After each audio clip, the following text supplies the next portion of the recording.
whoever controls the history controls the present, but they also control the future. What if the story that the new lover brought, what if it's not true?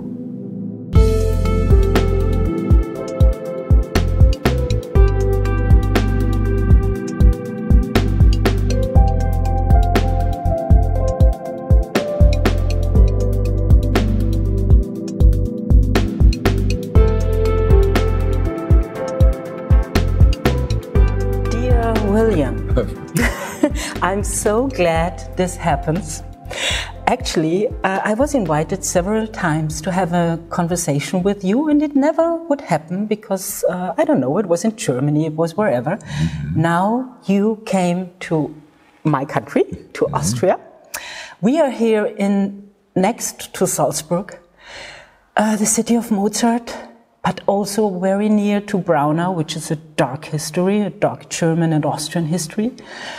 And I think that's not a coincidence that we meet here in this place. I was brought up with the spirit of Mozart, and I was brought up in an artist home. So, mm-hmm. but also with these other rather dark energies. And I came here, and I wanted to meet you actually in another room, in a room of love, forgiveness, a female room. Mm-hmm. And you agreed to that, and I'm very, very happy. So yes, I let you say something to that topic that I choose. Well, many people have heard me say that love is the only answer, and it sounds like a slogan, rather trite or superficial.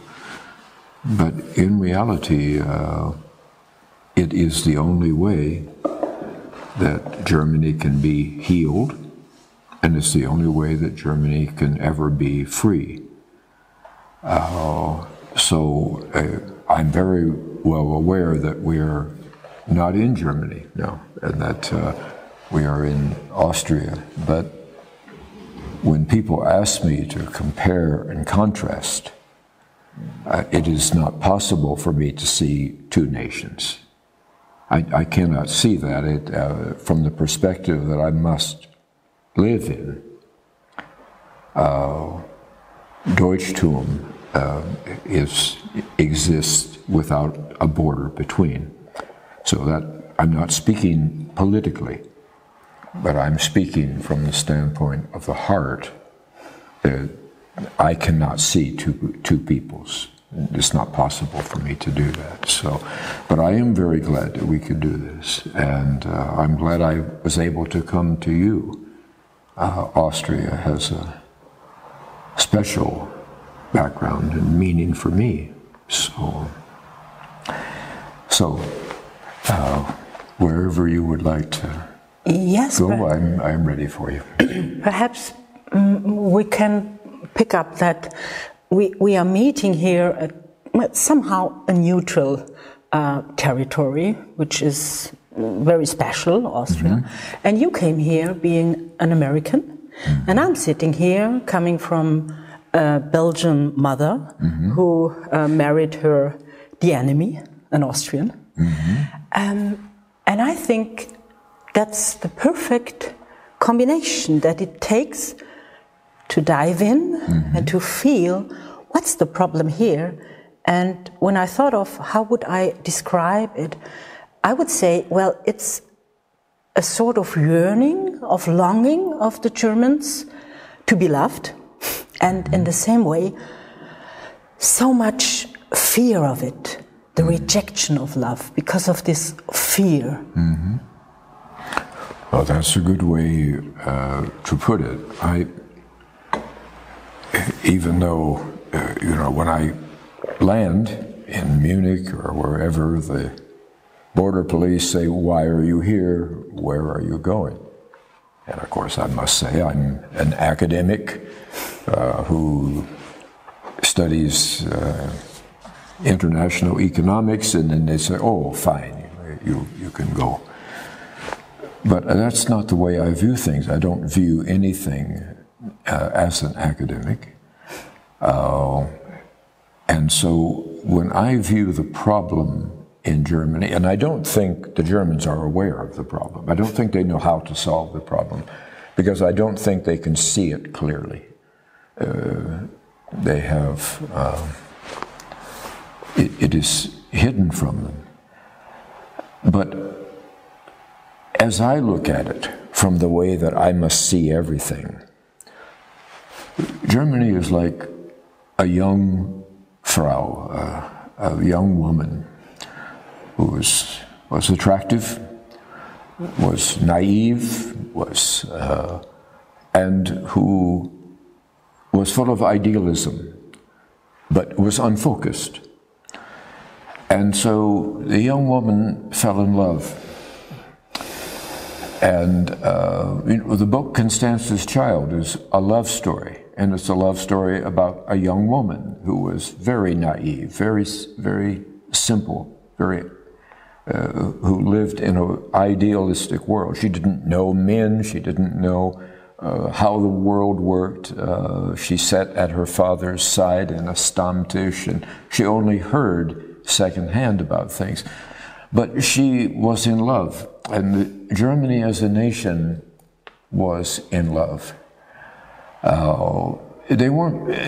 Constanze wasn't in love with a man, but she was in love with a way of life. And the man represented the way of life. And he was a defender of a way of life. And of course, he was an Austrian man at heart. That's his mannerisms, his way of approaching things was Austrian more than it was German. So I look at Germany's problem as being a young Frau, a Fräulein in a way, in that sense, who fell in love and gave herself totally and completely. And her trust was absolute. It never dawned on her that anything could go wrong. And so in her idealism, she said, I am yours. I don't know how to pronounce it. Ihre Getreue, I am devoted to you. Ich bin dir treu ergeben. Yeah. And, but she never allowed herself, Germany in the collective, never allowed herself to think that something could really go wrong, or that maybe it wouldn't work out. And so, and then at the end, not only did it go wrong, but it appeared that the one that she loved so much, so dearly, betrayed her. Well, nothing is, of course, more horrifying for a young girl than to give herself fully and completely, without reservation, and then to find out that you were betrayed. Not that the person left for another person, but that you were betrayed. The person was not sincere. They weren't genuine. They didn't really love you in the way you love them. And so you had given yourself foolishly and openly and completely, and all of a sudden it collapses. So now, where do you turn? Well, there's a new lover in the neighborhood. The conqueror, the one who is now everywhere. The British, the Americans, the French, the Russians, from all over, from 50 different, and they're everywhere. And they have chocolate, and they have Coca-Cola, and they have a warm bed, and they have, you don't love them, but you need them. And they have a story to tell. They come with a story, and the story is complete. And that was, young Frau, you have been betrayed by a monster. It's not that you were betrayed by a man who fell out of love with you, but you were betrayed by a monster who hated you always. He always hated, and he wanted to destroy you. And so he tricked you and manipulated you. And so, fine. And now I am here, and I bring to you work and security and food and a warm bed and a shelter and a bathroom, and you can have it all, but now you must love me but she doesn't love them. Okay. So now she simply falls out of love without falling back into love again. And she pretends. She learns to be a pretender. And, you know, this is hard to say because my love for Germans is so great. But German women are attractive in their features and in their formation. They are attractive people. But they always have a little bit of angst in their eyes, behind their eyes. I don't see it as much in Austria, but I see it all the time in Germany. So you have attractive people who are worried about something and they are never able to give themselves freely, ever. You know, this young Frau, when she was in love with her original lover, she would dress pretty, and she had her hair pretty, and she had her makeup pretty, and she wanted to be beautiful for him because she loved everything about him. And he appeared to love her too. But German women don't act that way anymore. They almost go out of their way to not be beautiful. They go out of their way to not be attractive. And then there's that little bit of angst. And you don't see it in other places in Europe. You never see it in America, but you see it in Germany. And so it makes them look just a little different than what they really are, a little less wholesome, a little less free. So I don't think that Germans, since they cannot question the story that was brought by the new lover, okay, you can't question the story. It's offenkundig. If you question the story, you go to prison for 2 years, okay? Even if you're a normal person. But you certainly lose your job, and your neighbors won't speak to you anymore. So the story is absolute, and it was brought by the people who hated everything she was in love with for 5.5 years. They hated everything, okay? And they not only destroyed in Germany everything and everyone, but they also did a great deal of destruction to Austria and Austrians, okay? So the fact that the story cannot be questioned means that Germans are trapped. They cannot be free because they can't love. And that's why I say to them, love is the only answer. But you must open your heart to love. And they say, no, we cannot do it. You're asking too much from us. Because if we open our hearts to love, we will be betrayed again, and it will hurt so deeply that it's better to live in survival than it is live in betrayal. And so they have, on a scale of 10, Germans live between a 5.5 and a 5.7. But they're satisfied with that because it is relatively risk-free. And German women are the key. Women are always the key. Men are, I know men well, and they're not. Women are the key. The women were the key back in the time when Constanza was a young woman as well. So her mother was a key figure in her life. So unless I can get Germans to agree to trust someone again. Now, Lisa and I get emails all the time from people all over Germany, very few from Austria, but all over Germany. And they say, William, we don't trust the CDU, we don't trust the SPD, we don't trust the Greens, we don't trust anybody in Berlin. We've just given up on all of that, but we trust you, okay? So why do they trust me? Because I come to them and I tell them the truth, and they know it's the truth. It resonates, so that it is true. I said, I love you. And they say, oh, that's impossible. You must be a betrayer. You must be a deceiver. Because why would you love us? We're not lovable. We don't look lovable. We get our hair cut funny. We don't dress in a way that's sexy or feminine. And so no one loves us. And now you love us. And I say, yes, I love you. And I can't help it. I love you passionately. Okay? I am deeply in love with you. No one has ever said that before. But how do we trust you? We tried it. It didn't work. And the pain is still deep, very, very deep. The scar is still open. It hasn't healed yet. Okay? So, what I will ask people tonight, I don't know, Dr. Meyer drives me up here in the fog, and I say, okay, where am I? I don't know. I could be in Saarland, right? I could be in Görlitz. I have no idea. But I think there will be a few people tonight who will want to hear. But I will tell them, I will ask them a question.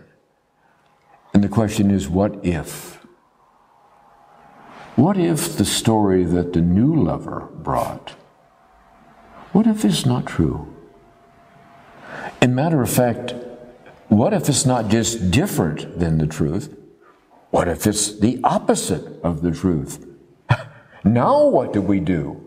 Okay, because this is what we've learned in school from kindergarten. It's what reinforced every day. Every time you have social intercourse with anyone, it's reinforced to you. You can't vary even a little bit from left to right without instantly getting that look that freezes you and tells you, you must not think this way.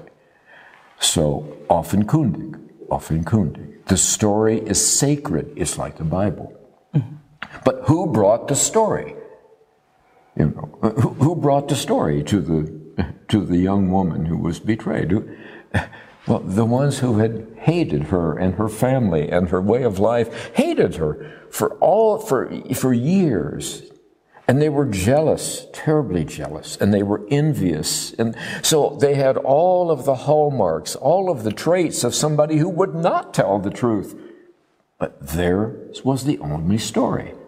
And if you wanted the chocolates and you wanted the Coca-Cola and you wanted a warm bed to sleep in, you had to nod your head and say, yes, I believe the story. And we're still nodding our head today and say, but I asked the question, and a professor is allowed to ask it, what if?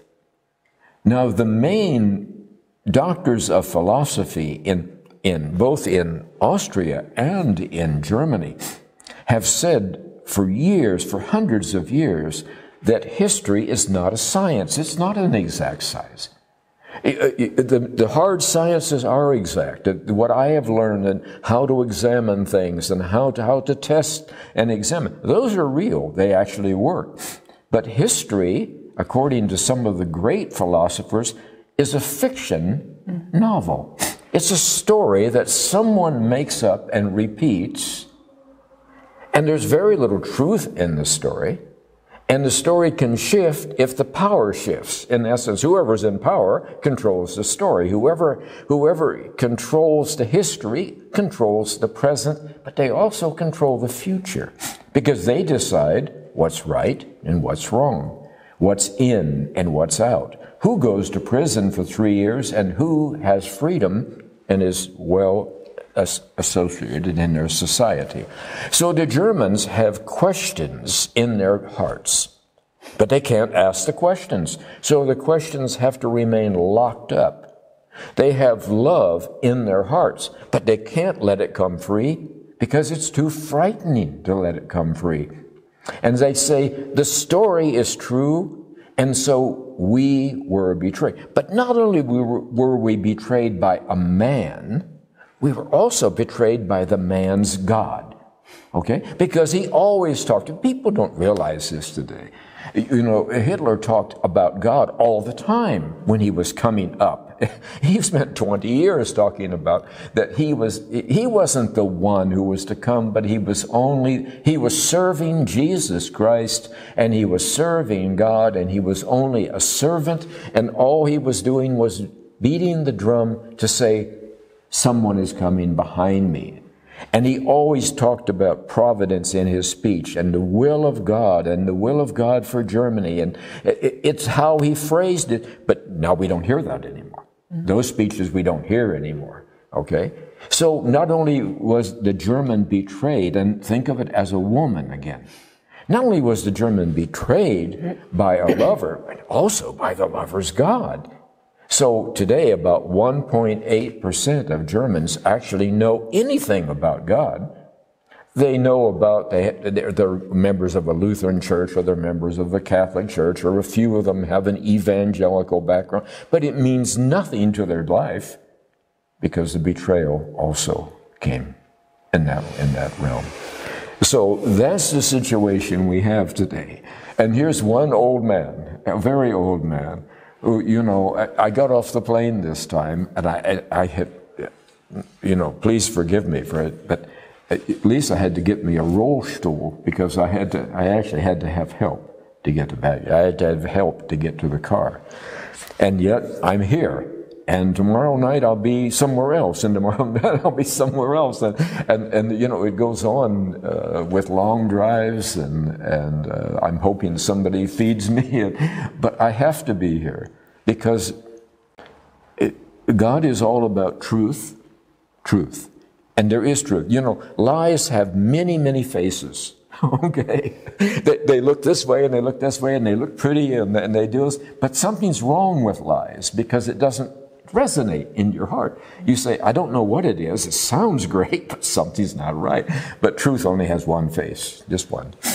And it's the same way with love, you know.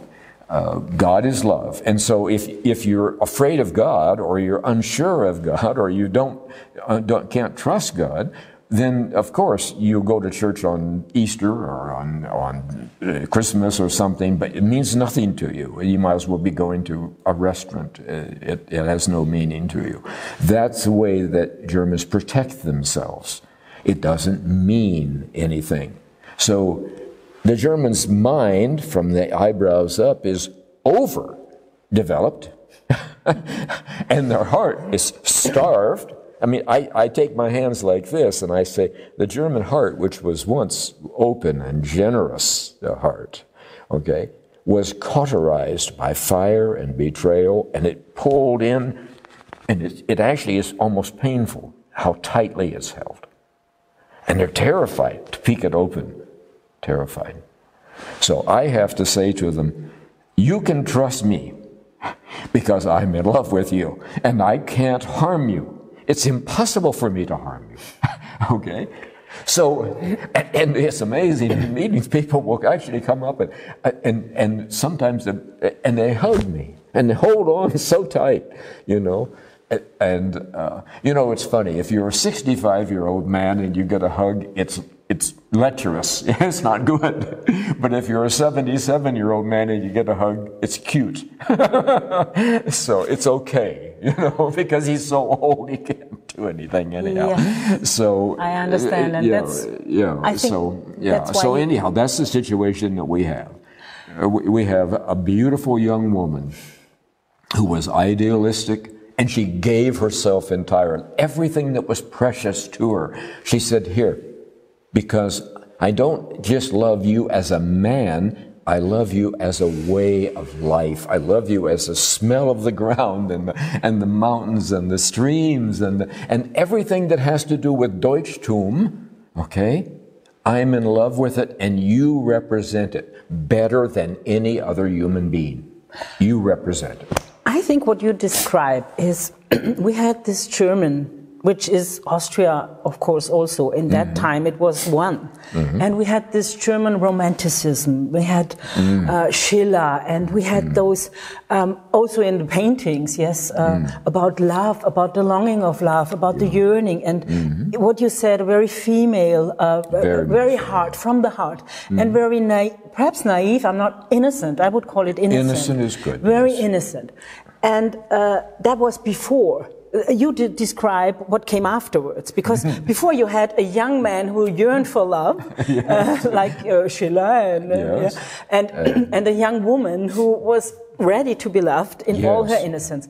And then came the first dark feeling, when what you describe, the woman is still innocent, and she gives all her love, but she gives it to the wrong, somebody who captured her, who yeah, it's a rapture. It's some sort of this rapture, which we also know from the arts, the Raub der Sabinerinnen, the rapture of the Sabinerinnen. I don't know how do you call it in English, but anyway, this rapture.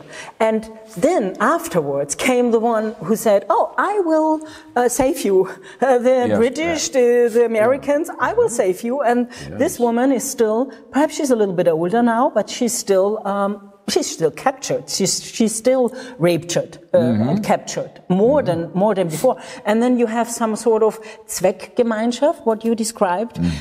You give in and say, okay, he gives me chewing gum and security and my children. I mean, it's not so negative. Actually, I understand. After the war, you are glad when you are protected. But now it's overprotected, or at least the woman sees that.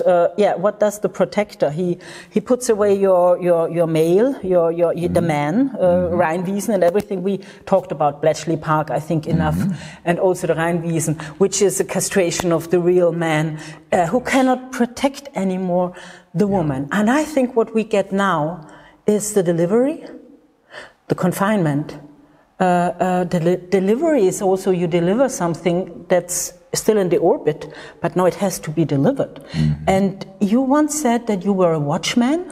And I think when you get to be, does it say confined or delivered? Yeah, when you deliver your baby, I mean, then you need to have a watchman.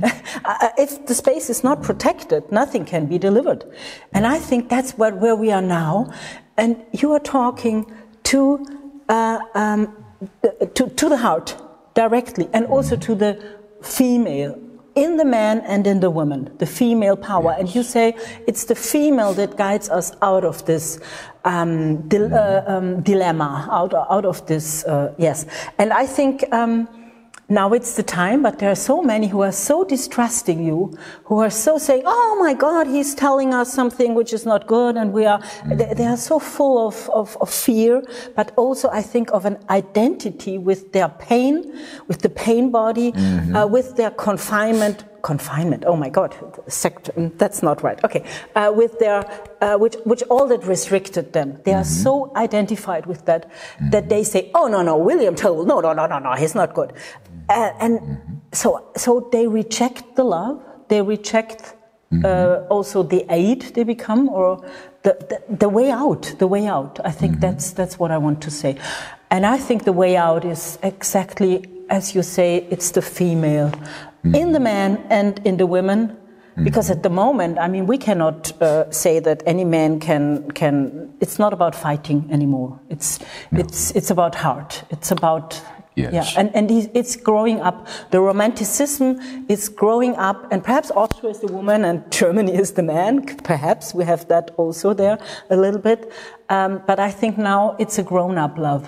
It's a grown-up love where you have to love yourself to be able to be in a real partnership, in a real love.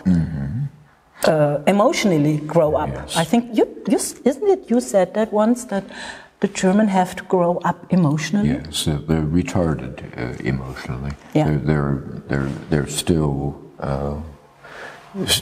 backward emotionally. They're unable to absorb the shocks of life, and so they have to live in a world that isn't real. In a way, they're still in a straitjacket. You know, when you go to they put the jacket on backward, so that you cannot move. And there's, the problem is, it has now been so long.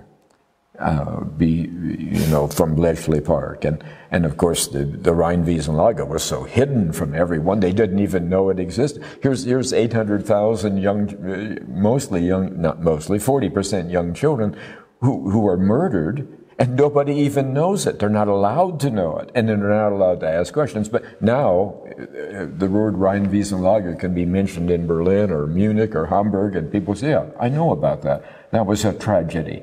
But 2 years ago, they didn't even know it existed, and you talk about the period after the war. The war ends on May 9th of 1945, supposedly. But between then and the end of 1948, there were over 2 million Germans and Austrians who died. of exposure. I mean, they have terrible winter, and we had a terrible summer, and there was no sanitary, no place to go to the bathroom. Many people had no place to get out of the cold or out of the heat, and over 2 million. That's conservative. It's actually closer to 2.5 million. Mm-hmm. But no one cared that they died because they were German. That had no meaning, because in the news story, Germans aren't real people. They're not people you would be concerned about. And this is critical now to the young woman. And how do we now get her back where she can open her arms again? Okay. The reason that Germans were allowed to die after the war, en masse, was because they had it coming. They deserved it, and everyone in the world knew it. So their lives meant nothing, whether they died or whether they lived. Good riddance to them. That's why these boys were allowed to die in that camp, slowly starving to death, and with pouring down rain and shivering and freezing. And they were allowed to die because they were German and no one wanted them. They were a different class of non-human people, and no one wanted them. So now we have that pain body you talk about. That has to be reversed, because why would you allow women and children who were thin and helpless and hungry, why would a normal man stand back and watch them be raped on the road from Silesia, from Pomerania, from Prussia? Why would a normal American soldier with a gun watch this take place in front of them day after day and never intervene? Why? Because these weren't real people anymore. They were Germans. And the word German is like the word offenkundig today for the story. Germans should die. It's natural that they die. And so we still are living with this pain that because we can't talk about it. And we have it locked up in our heart. And so how do we get love in when we're locked up still? And the obvious questions that I've been teaching for 34 years now. I've had students from 80 countries. Students have questions. They're curious. Germans have questions, but they too are locked up in the heart. They want answers, but they can't ask the questions, and they live in fear. And they're controlled by fear. And that is why when I go, I can't control how people think about me, but I have to be wide open and transparent. There can't be anything about me that is ever hidden. Okay? So, and I am sent for this purpose. Lisa and I have been married 34 years. And she knew from the first day, you have a purpose, and in the end, it has to end in a certain way. And that is, you must die that they may live. And she knew it, and I knew it, and so now the time is close, all right? But the only way Germans will be convinced to love again is if somebody is willing to give themselves without betrayal. That's why you've heard me say in dozens of meetings, I would rather die than betray a German. And that's any German, okay? So. Yes, I understand very well. And we are on a turning point. We are on the turning point now to go to... I'm sorry. Excuse me. To leave you some time so you can rest and concentrate. But I think we are also on a turning point now. As you always say, it can only happen when the time is ripe, when it's the time, when the time is to be turned around. That's a time quality. We are not talking about quantity. We are not talking about when will it happen. I don't mind when it will happen. I just can feel that the quality is that now it's on the turning point from the very male, very cold, very just thinking to the heart, to the female way out, which is of course the man and the woman, which is not something only for women. But now it's the turning point, and that's where the pain body is so ripe, it's so full that it cannot be held anymore. It cannot be held anymore, sorry. And it cannot be held by the Germans, and perhaps it cannot be held by the world neither, because there is too much guilt. And now it has to be reversed, and you are helping as a watchman, or we can also say, like my work also is some sort of what's the midwife? Yes, some sort of a midwife to help to turn it around. But it cannot be stopped, as Victor Hugo said. When the time is ripe, he said it. Otherwise, it's in Francais. But then it will happen, because nothing is more strong than an idea that the time is ripe. And, yes, and we're now close. We're now close to that. I can feel it. I don't want to go through what I have to go through, but that's what I was born for. So I have to go through it, and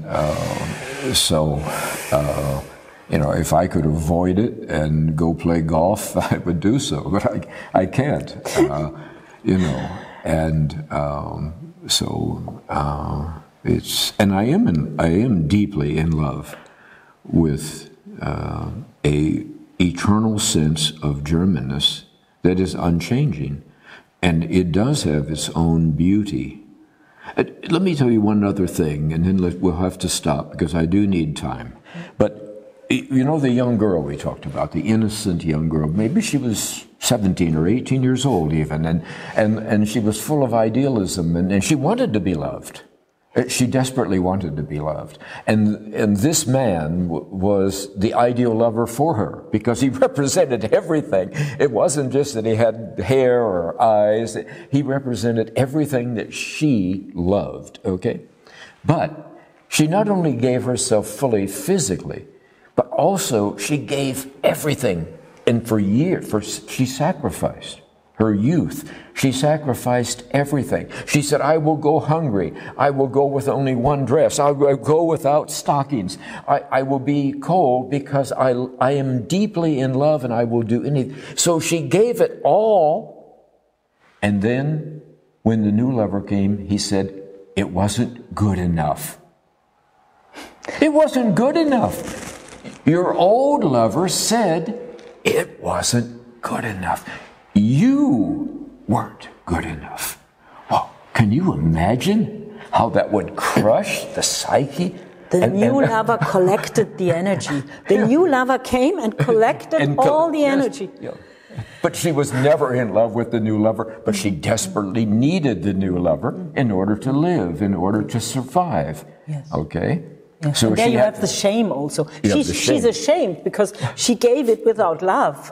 So that's shame. I think it's a German shame also. It is. Yeah. And she knew what she was doing, and she hated herself for it. Yeah. Okay. Exactly. She had self-hate for it. And Germans are still full of self-hate today. But they don't know what to do with it. Yes. And trust is the key. So what can I do? I have to keep coming. Why don't you just make videos? Videos. People can't touch me on a video. They can't come up and look at me on a video. They can't test me with their questions on a video. I have to come to them, and I have to go into their room, and I have to say, I am here for you to test. And if you find me to be false, then you will know. Then you're free. But maybe you won't find me to be false. And what if the story isn't true? Yes, storytelling. What if the storytelling isn't true? Mm-hmm. What if somebody made up a fiction novel and sold it to you as if it were history when it had no basis of fact whatsoever? Yes. Well, and you may say that, and no German would have. People often say, "Well, you are not German. You don't speak German." Well, nobody in Germany could have said what you have said. I mean, you gave us the story, not the story. You gave us the facts about Bletchley Park, and I knew something about it, but I was very, very curious, and so I got. And even me, as being half Belgian and half Austrian, I can say more, but not altogether. But what you bring is healing. I think, and I try my best to in my work too, and also self-forgiveness. To know it's okay, there was no other possibility, and to be soft with oneself and forgiving oneself, and to open up the heart again, to give in the faith again, not to some, I don't know, man or whatever, but in life and in God and in oneself, I would say. Yes. What do you say? Is that a good way to finish our conversation? Yes, I think so. We have to go step by step. Because William can never be one who's looking for clicks on the internet. Yes. He cannot be involved in the sensational. Tonight people will ask me, William, tell us exactly what... nothing can happen before its time. Who I am is revealed only by a series of circumstances. The circumstances reveal all the questions that people have, okay? I can't get ahead of those circumstances because otherwise the story is twisted. Now we have an old twisted story and now we have a new twisted story. The Germans cannot handle that. They cannot be betrayed this time. Yes. Okay. You're right. May I hug you? Of course, I would like that. I'm so glad, William. I thank you. Yeah. I'm so glad, and we say goodbye. Okay. to those who watch us, and now you will have your big speech, your important speech.